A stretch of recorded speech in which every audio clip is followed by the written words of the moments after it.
For months, Turkey has been trying to blackmail Europe with demographic warfare. They keep telling the EU that if they don't get their way on numerous issues, they will allow more people to illegally enter Europe. The EU has paid Turkey an extremely large amount of money to stop the flow of illegal migrants. In fact, just days ago, Angela Merkel sent another 32 million euro to the Turkish Coast Guard.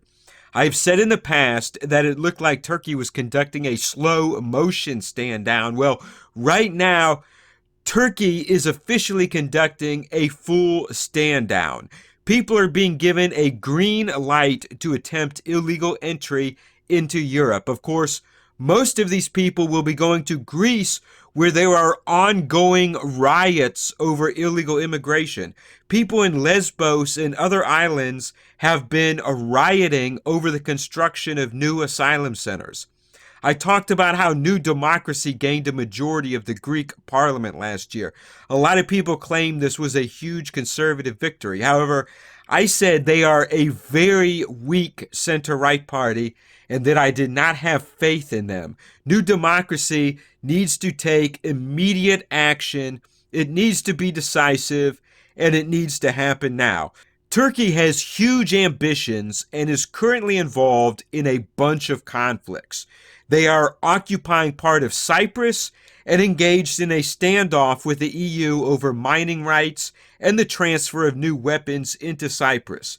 They have a huge military presence in Azerbaijan, where they are fighting against a breakaway Armenian region.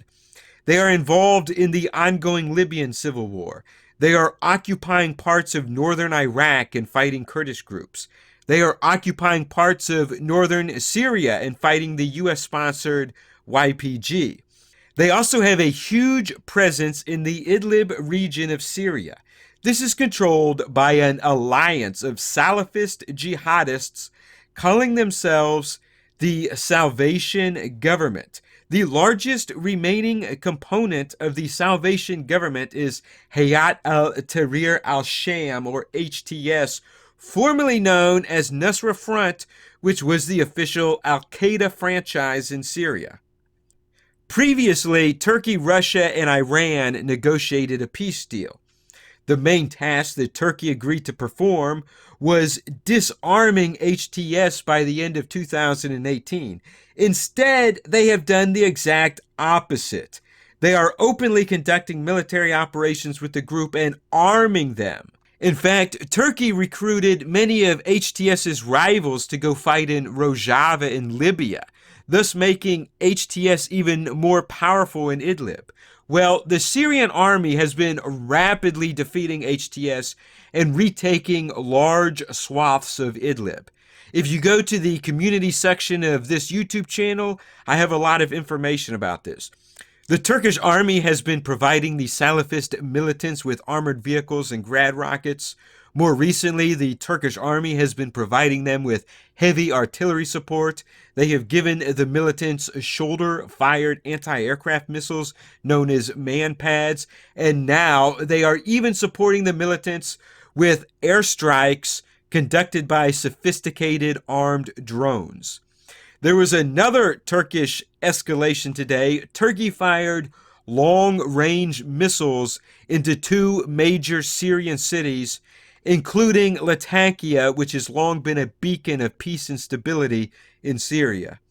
Militants were able to retake the city of Sarakib today with Turkish artillery and air support. However, that battle is still ongoing. Now, 2 days ago, Turkey announced that 16 Turkish soldiers had been killed in Syria. Today, they officially announced that 5 more were killed in Idlib and another 4 were killed by a car bomb in Rojava. Well, people began saying on Twitter that the death toll of Turkish soldiers in Idlib was far higher.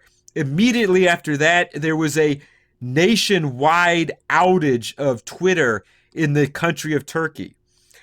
A crowd also gathered at a Turkish hospital near the Turkish Idlib border crossing due to rumors of Turkish military casualties. Well, there are alleged sources inside the Turkish government saying 29 Turkish soldiers were killed in Idlib today. So, to make a long story short, Turkey is throwing open the illegal immigration floodgates as retaliation for what they call a lack of European support for their adventures in Syria. I know this is complicated. In short, Turkey is demanding U.S. and European support for their campaign to keep Salafist militants in power in Idlib.